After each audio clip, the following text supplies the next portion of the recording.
अस्सलाम वालेकुम, नमस्कार, सत श्री अकाल एंड गुड इवनिंग। मैं हूं अर्ज़ू काज़मी और आप देख रहे हैं पॉइंट ऑफ व्यू।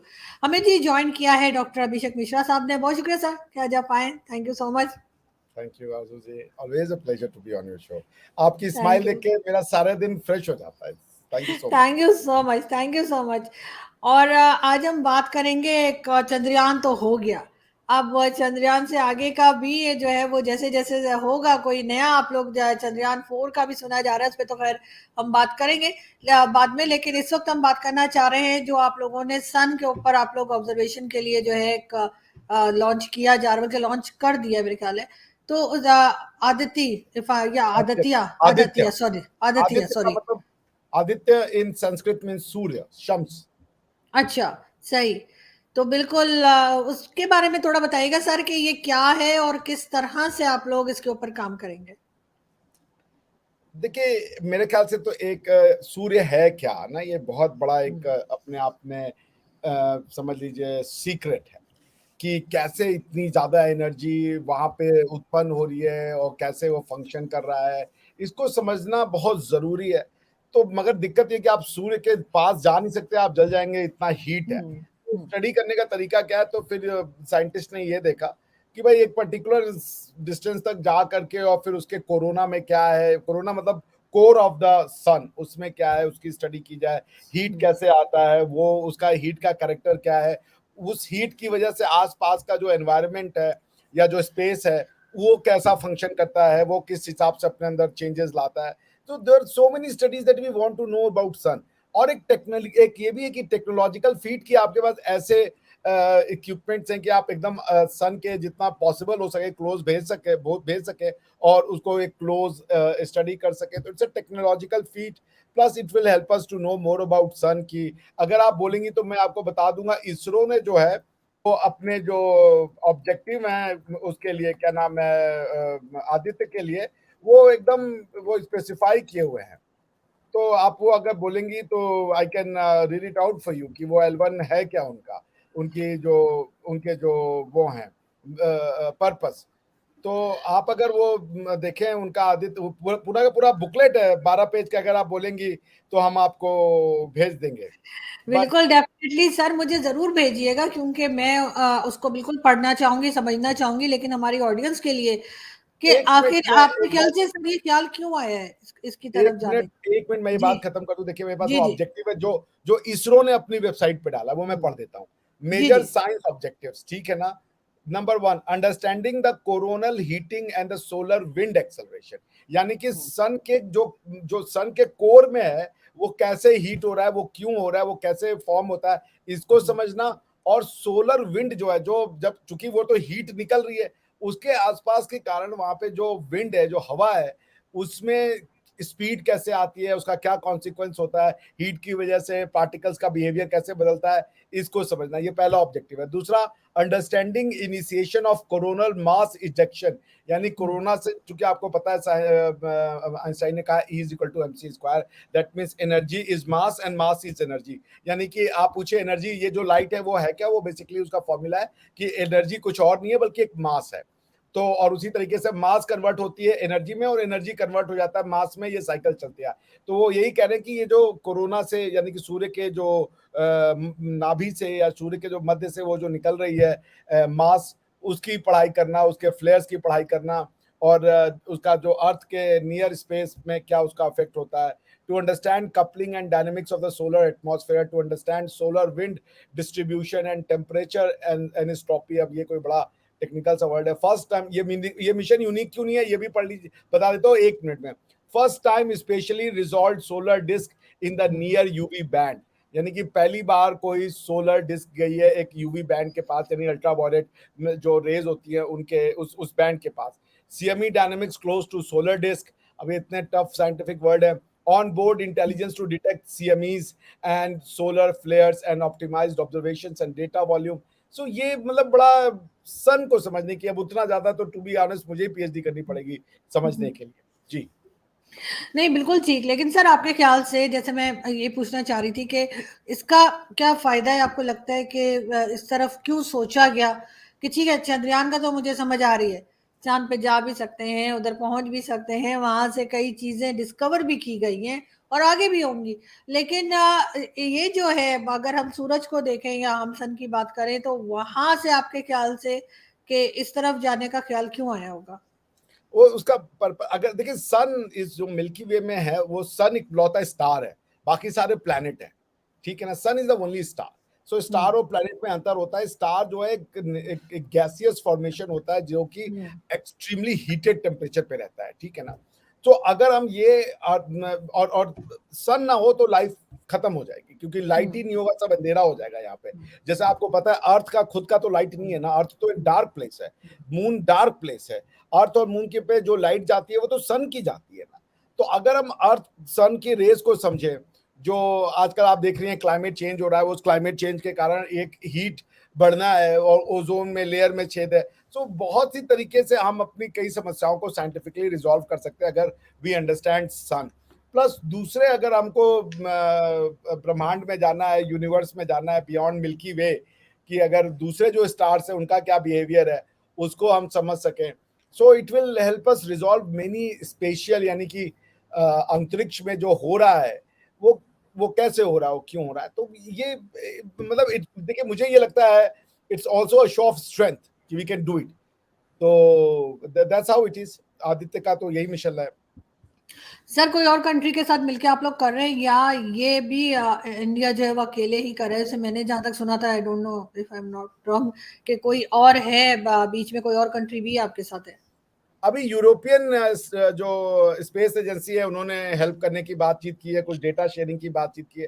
देखिए आरजू जी, जब आप स्ट्रांग हो जाते हैं ना तो दुनिया आपसे जुड़ना चाहती है। हम्म, लेकिन यही यूरोपियन स्पेस एजेंसी और यही नासा ने कोई कसर नहीं छोड़ी थी इंडिया के स्पेस प्रोग्राम को डिस्ट्रॉय करने में। आपने एक मूवी अगर नहीं देखी है तो जरूर देखिएगा, वो रॉकेटरी करके एक पिक्चर है जो एर आर माधवन साहब ने बनाई है, on a true story of Nambi Narayan. Nambi Narayan साहब इंडिया के बहुत बड़े क्रायोजेनिक इंजन के वो थे, स्पेस मतलब स्पेस क्राफ्ट में इंजन को डेवलप करने के लिए वो काम कर रहे थे। उनको भारत की पुलिस ने, आप विश्वास कीजिएगा, इसरो के साइंटिस्ट को भारत की पुलिस ने घर से उठाया और उनके ऊपर इल्जाम लगाया कि ये पाकिस्तान को इसरो का वो सीक्रेट बेच रहे थे। और हम्म, उनकी जो मार पिटाई करी, जो मार कुटाई करी उनके साथ, उनके हाथ पांव तोड़ दिए, उनको बहुत परेशान किया। अंत में उनको निर्दोष साबित किया सुप्रीम कोर्ट ने। हम्म। वो सिर्फ इसलिए किया गया था क्योंकि उन्होंने रशिया के साथ मिलकर क्रायोजेनिक इंजन इंडिया में ला दिया था। उससे इंडिया का स्पेस प्रोग्राम 10 साल आगे बढ़ गया था, जो अमेरिकन को सहा नहीं जा रहा था। तो अगर कोई ये समझता है ना कि नासा ने हमें दे दिया और ये कर दिया, नहीं। आपको ये भी बताया जब चंद्रयान 2 हो रहा था ना, तो चंद्रमा के जो सरफेस है उसमें एक विशेष प्रकार की मिट्टी है। उस मिट्टी का रेप्लिका इंडिया वाले अपने यहाँ बनाना चाहते थे, तो उन्होंने नासा से कहा, चूंकि नासा भेज चुका था तो नासा के पास वैसे सॉयल्स थे, उन्होंने कहा नासा से कि आप हमें दे दीजिए तो हम भी उस लैंडिंग को प्रैक्टिस कर पाएंगे, क्योंकि उस तरीके के सॉयल को। नासा ने मना कर दिया। तो हमने फिर अपना बनाया और अपने से ये अचीवमेंट हासिल की। तो देखिए जब आप पावरफुल होते हैं तो सब जुड़ते हैं, लेकिन जब आप वीक होते हैं ना तो आपको कोई बढ़ने देना नहीं चाहता है। तो आज तो नासा भी हमारे साथ है, अभी यूरोपियन स्पेस एजेंसी ने भी कहा कि हम डेटा शेयरिंग करेंगे और ये सब करेंगे। So they want to move together and good for humanity. बिल्कुल ऐसा ही है। लेकिन सर आप क्योंकि पढ़ाते भी हैं तो आपके ख्याल से स्टूडेंट्स इस तरफ आ रहे हैं, किसी मतलब ज़्यादा स्टूडेंट्स को इन चीज़ों में इंटरेस्ट है या नहीं? क्योंकि बहुत से लोग तो ऐसे भी होते हैं ना कि आजकल हम देखते हैं, जो आजकल की जनरेशन है या आजकल के जो स्टूडेंट्स हैं वो अपना टिकटॉक और इस उसमें लगे होते हैं। तो आपके ख्याल से कि इस तरफ स्टूडेंट्स का रुझान है, इस तरफ इंटरेस्ट बन रहा है? देखिए हर सोसाइटी में टिकटॉकर भी रहेंगे और साइंटिस्ट भी रहेंगे। अब सारे ही साइंटिस्ट हो जाए तो फिर टिकटॉक पे भी मनोरंजन भी तो चाहिए ना। तो दोनों में एक अच्छा बैलेंस होना चाहिए। लेकिन यस, मैं आपसे बताऊं कि इसरो ने एक चेंज, एक जो मेरे ख्याल से 1983 में इंडियन हम्म, वर्ल्ड कप जब क्रिकेट टीम जीती, वर्ल्ड वर्ल्ड कप जब इंडियन क्रिकेट टीम जीती, उसका जो इम्पैक्ट हुआ है ना, वो इम्पैक्ट चांद लैंडिंग का हुआ है। There is a sense of hmm, euphoria, there is a sense hmm, of pride. I feel it. मैं तो बड़ा काफी बड़ा इंसान हूं यार, मेरी उम्र हम्म, 42 है। पर मुझे एक सेंस ऑफ यूफोरिया था, एक सेंस ऑफ अचीवमेंट थी कि दुनिया में हमारी एक पहुंच है, हम कुछ कर सकते हैं। देखिए एक हिंदुस्तानी को समझिए, एक हिंदुस्तानी हमेशा से उसको दुनिया आके कही कि तुम लोग घटिया लोग हो, तुम गाय का मूत्र पीने वाले लोग हो, तुम्हारे यहाँ जाति व्यवस्था है, शूद्र ब्राह्मण है, ये है वो है, हमारे धर्म का नहीं पता है, हमारे यहाँ पे जो है पता नहीं क्या क्या हमको सबने डिमोनाइज किया। कोई अच्छी खबर नहीं आती थी, इंडियंस को लेके हमेशा बुरी खबर आती थी पिछले 700 साल से। 700 साल बाद ये पिछले 15 20 25 साल जो हैं 1991 के ऑनवर्ड्स, इंडिया ने अपनी खोई हुई पहचान को पाना शुरू कर दिया है, और वो एक सेंस ऑफ प्राइड लाता है। अब आप जैसे देखें, अमेरिका में पहले कोई भी जाता था इंडियन ना, वो तुरंत अपना रिलीजन चेंज कर देता था, वो क्रिश्चियन बन जाता था to get a foothold in American society. लेकिन आज विवेक रामास्वामी साहब इलेक्शन लड़ रहे हैं, president of United States of America का, ताल ठोक के कह रहे कि हम हिंदू हैं। They are not ashamed of it. There was a time being Hindu was an a matter of shame. ये हमारी कम्युनिटी ने हमें सिखा दिया था। तो एक सेंस ऑफ यूफोरिया है इसमें आरजू जी, ये सच बात है। एक सेंस ऑफ जिसे समझिए मरहम नहीं लगता है, आपको किसी ने बहुत चोट पहुंचाई हो और फिर धीरे धीरे कोई उस पर मरहम लगा रहा, तो ये सब ये अचीवमेंट जब इंडियंस को कर, हम पहले से कहते रहे कि हमारी संस्कृति महान है और हमें वो प्रूव। आपको क्या अच्छा देखिए आरजू जी, ये सारे साइंटिस्ट की मैं वो देख रहा था एजुकेशनल क्वालिफिकेशन, आप विश्वास नहीं करेंगे कोई विदेश नहीं गया है। एस सोमनाथ साहब ने उनकी जो इंजीनियरिंग की डिग्री है वो Kollam institute of technology Kerala से ली है, और उसके बाद मास्टर्स की डिग्री उन्होंने इंडियन इंस्टीट्यूट ऑफ साइंस से ली है। सर मुझे हैरत है कि वैसे तो खैर सबसे पहले तो मैं यही कहूंगी कि चंद्रयान के ऊपर ना सिर्फ आप लोगों को बल्कि पाकिस्तान में भी बहुत से लोग ऐसे हैं जो बहुत खुश हैं और हम बहुत प्राउड फील करते हैं कि आप लोगों ने ये काम कर दिखाया। लेकिन मुझे नहीं पता आप ऐसा क्यों कह रहे हैं कि इंडियंस जो है वो बहुत अपने आप को जो है वो गलत समझते थे, या उनको जो है वो बैकवर्ड समझा जाता था या नहीं, वो रिस्पेक्ट थी। क्योंकि मैंने तो जब से होश संभाला है मैं तो हमेशा से यही सुनती आ रही हूँ कि आपका एजुकेशन सिस्टम भी बहुत अच्छा है, आपके यहाँ फौज ने भी कभी हुक्मरानी नहीं की सिवाय एक बार जो इमरजेंसी लगाई गई थी, उसके अलावा हम तो हमेशा से तारीफ सुनते आ रहे हैं। और मैं कोई इधर उधर की बात नहीं करी, मैं अपने घर की बात कर रही हूँ, अपने पेरेंट्स की बात कर रही हूँ और अपने फैमिली की। तो कभी भी मैंने तो जो बात जैसे आप कह रहे हैं कि हिंदू होना कोई बुरी बात कही जाती है, मैंने ऐसा कभी नहीं सुना। तो आई एम जस्ट सरप्राइज कि आप ऐसी बात कर रहे हैं। बिकॉज आप बाहर चली गई थी हिंदुस्तान से और आपके अंदर का भारत जिंदा था, तो आपके अंदर वो सॉफ्ट कॉर्नर था। तो बट कौन है हम? यूरोप क्या कहता था हमें? Snake charmers.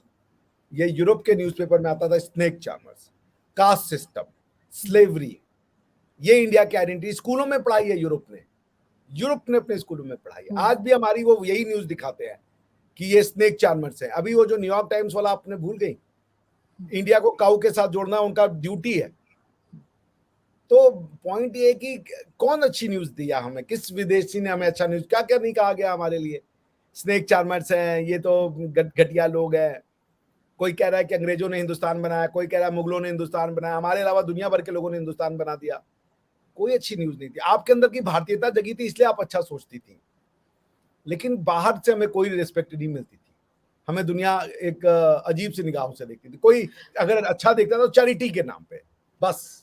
सर हिंदुस्तान बनाया तो नहीं, ये जिन जिनके अभी आपने नाम लिए, चाहे वो अंग्रेज थे या मुगल थे, उन्होंने तो कब्जा किया था, के जबरदस्ती के कब्जे किए थे हिंदुस्तान पे। हमारी बनाया तो किताबों नहीं में है इन ये लोगों लिखा है, ने। हमारी किताबों में पढ़ाया जाता है कि ये लोग निर्माण, आप सैफ अली खान का स्टेटमेंट सुन लेंगे, मिल जाएगा आपको, क्या अंग्रेजों ने भारत बनाया। ये मानसिकता है हमारे यहाँ के लोगों की। कह रहे नहीं, तो कोई नहीं, बिना हमें हमारे कल्चर को, आप विश्वास नहीं करेंगे, हमारे मंदिरों को तोड़ा, और वो ना ऐसी गंदी हालत में होते थे कि वहां पे लोग दर्शन अपनी आस्था में जाके करते थे, और कोई अगर थोड़ा सा अपनी साफ सफाई और ये ऑर्गेनाइज चीजें जाए तो दर्शन भी नहीं करने जाता था, कहते कहाँ यार माथा पच्ची का, फिर भी लोग वहां जाते थे। ये तो मोदी जी ने आके रिवाइवल शुरू किया कि हमारी जो चीजें तोड़ी गई थी उनको हमने रिवाइव करा दी। पॉइंट ये नहीं है सर, ये सच बात है। हमें हमें हमें अच्छा ये देखिए, अंग्रेजों ने ले जाके साउथ अफ्रीका में हमसे क्या, हमें प्राइम मिनिस्टर बना दिया था। साउथ अफ्रीका में ले जाके हमसे प्लांटेशन में काम कराते थे, लेबर का काम करवाते थे, घटिया काम करने के सारी दुनिया में हमें लेके गए। वो सूरीनाम में लेके गए, यूरोप में लेके गए, साउथ अफ्रीका में लेके गए, एज अ लेबर लेके गए। ये बात अलग है कि इन सब जगहों पे अब ये लोग राइज करके टॉप मोस्ट पोजीशन पे आ रखे हैं बिकॉज ये हमारे खून में था। लेकिन हमें कोई ऐसा तो नहीं था कि हमें आए और लेके गए चलो इंडियन है तो इसको हम अमेरिका ये बना देंगे, प्राइम मिनिस्टर बना देंगे या कोई ऑफिसर बना देंगे। तो कहते थे ये तो कुली है, किसी लायक नहीं है। महात्मा गांधी को वो फर्स्ट क्लास में ट्रेवल कर रहे थे साउथ अफ्रीका में, तो उनको ट्रेन से उठा के बाहर फेंक दिया था। नहीं, हमारी किताबों ने हमें बता दिया तुम राम राम मत कहो, सामने वाला ऑफेंडेड हो जाता है। अभी हमारे यहाँ क्या हुआ कि एक ट्रेन में हलाल सर्टिफिकेट का कोई फूड था, तो एक इंडियन ने ऑब्जेक्शन किया कि भाई हमें हलाल सर्टिफिकेट क्यों खा रहे हो। हमारे पाकिस्तानी दोस्त ने कहा कि देखिए आपका कितना मुस्लिम फोबिया। हमने कहा भाई हम क्यों दे हलाल सर्टिफिकेट का, भाई तुम ये हलाल इकोनॉमी क्रिएट करके हमको ही कल को हलाल करोगे कि ये तो गलत लोग है, ये खत्म करो। मतलब मैं कजाकिस्तान में था, एक मंदिर नहीं था, और एक मंदिर जो था वो भी तोड़ दिया था उन्होंने, डिस्पाइट कि वो सेक्युलर लैंड है। तो पॉइंट ये है कि आप हमें हमारे हिसाब से जीने दें। लोगों ने हमें कहा ये गाय का मूत्र पीने वाले लोग हैं, ये घटिया लोग हैं, ये शूद्र अनटचेबिलिटी प्रैक्टिस करते, दुनिया भर की चीजें हमारे बारे में फैला दी। तो हम अच्छा नहीं सोचते थे अपने आप पे, हम दबे डरे रहते थे। लेकिन ये 1991 ऑनवर्ड जब से इकोनॉमिक रिफॉर्म शुरू हुआ, India is now a new India, truly a new India, confident India. और उसका देखिए किस्मत भी देखिए आरजू जी, ब्रिटेन का प्रधानमंत्री इंडियन, गूगल का हेड इंडियन। आप इससे आप समझते हैं, इससे हमें ये लगता था ना जब मैं बच्चा था तो मैं देखता था यार हमारे यहाँ क्रिकेट टीम का हमेशा कोच जो है वो विदेशी आता है साला। हमने कहा हमें तो कोई कोच के रूप में नहीं बुलाता है कि इंडियन का ब्रिटेन का कोच इंडियन हो, लेकिन हम हमेशा बुलाते ही, बात तो हमारे में रहती थी। इसका मतलब है कि हम सुपीरियर मानते हैं उनको। लेकिन अब देखिए, अब जब मैं देखता हूँ कि यूके का प्राइम मिनिस्टर इंडियन, तो मेरे आंसर हो गया क्वेश्चन जो मेरे दिमाग में था कि यार ये तो प्राइम मिनिस्टर भी हम बन सकते हैं। अब जब गूगल को हेड करने वाला इंडियन, तो हमारी आप साथ सीना तोड़िए सोचिए। और जब अब हम रशिया भी नहीं लैंड कर पाया, जापान भी नहीं लैंड कर पाया, इजराइल भी लैंड नहीं कर पाया, और हमने लैंड करके दिखा दिया, तो देखिए आप अपनी संस्कृति से तो गौरवान्वित होंगी ना। और हमारी संस्कृति और आरजू जी आपकी संस्कृति तो एक है, हम लोग तो एक है। मैं तो यही मानता हूँ कि आप भी हमारा ही अंश हैं, आपके बिना मधुर है। तो दिस गिव्स बिल्कुल ऐसे सर, पाकिस्तान में भी बहुत से लोग जिनसे मैं मिली या जिनको मैंने सुना, तो वो बहुत खुश थे इस चंद्रयान 3 के जो मिशन आपका कंप्लीट हुआ है उससे, और सच्चे दिल से थे। इसलिए नहीं कि हमने कोई आपको दिखाना है या हमने आपको बताना है, क्या फर्क पड़ता है हम आपको बताएं या ना बताएं। लेकिन लोग वाकई में बहुत इम्प्रेस हुए हैं, और उन्होंने कहा है, पाकिस्तान में भी कई लोग बात कर रहे हैं, इवन हमारे सेनेटर्स जो हैं वो भी, सेनेट तक में बात हो रही है कि भाई ये लोग वहां तक पहुंच गए और हम क्या कर रहे हैं, हमारे साइंटिस्ट क्या कर रहे हैं और हम क्यों नहीं आगे बढ़ पा रहे। इस तरह के क्वेश्चंस किए जा रहे हैं, और मेरे ख्याल है करने भी चाहिए, क्योंकि जहां पर हमारे यहाँ साइंटिस्ट होने चाहिए थे वहां पर हमने फौजी बिठा रखे हैं। तो ये भी बात की जा रही है। तो जाहिर है कहीं ना कहीं हमारी कमजोरी है, कहीं ना कहीं हमारी गलती है, और भारत जिस तरह से आगे जा रहा है तो डेफिनेटली उस पे जो है वो सभी बहुत प्राउड फील कर रहे हैं, पाकिस्तानी भी। अगर कोई ये समझता है कि नहीं हम क्योंकि यहाँ चैनल पे बात कर रहे हैं तो शायद ऐसी बात है, या अगर हम चैनल पे बात कर रहे हैं तो शायद इसलिए हम लोग कोई होली दिवाली या कुछ सेलिब्रेट करते हैं, तो ऐसा नहीं है। कम से कम मेरे घर में मुझे याद नहीं पड़ता कि कभी मैंने ये देखा हो कि मेरे घर में दिवाली ना मनी हो। मेरी मदर हमेशा जो है वो चराग लाती थी, मैंने उन्हीं से सीखा है, ला के चराग ला के और उसको कलर करके और किस तरह से जलाया जाता है, किस तरीके से सेलिब्रेट की जाती है। मेरे आज तक मेरे घर के, हालांकि मेरी मदर को जो है वो जैसे कहते हैं गए हुए कई साल हो गए, मैं अभी तक जो हमारा एंट्रेंस का डोर है उसके दोनों तरफ मैं चराग रखती हूँ हर हर दिवाली पे। तो सर ऐसा नहीं है, एक जो समझा जाता है ना कि बहुत हम खुद अपने आप को जो है वो अंडर एस्टिमेट करते हैं। जैसे आप कह रहे हैं ना कि लोगों ने ये कहा कि भारत के बारे में या भारत के लोगों के बारे में, चाहे वो किसी भी कंट्री के हों, अंग्रेज हों चाहे कोई अमेरिकन हो, खुद भी तो अंडर एस्टिमेट किया ना भारतीय लोगों ने, आपके ख्याल से या नहीं? हमने तो किया। देखिए ऐसा होता है ना आरजू जी, आप जैसे आज आप अगर अच्छी लग रही हैं और मैं कह दूं आरजू जी आज आप बहुत अच्छी लग रही है, आपको पता भी होगा कि मैं बहुत अच्छी लग रही हूँ, लेकिन जब आपको दूसरा अप्रिशिएट करता है ना तो आप खुश हो जाते हो। या चाहिए होता है यार लाइफ में ना कि कोई हमारी पीठ ठोक दे, कोई हमारे लिए दो अच्छे बोल बोल दे, बहुत फर्क पड़ता है बिल्कुल। साइकोलॉजिकल उसका।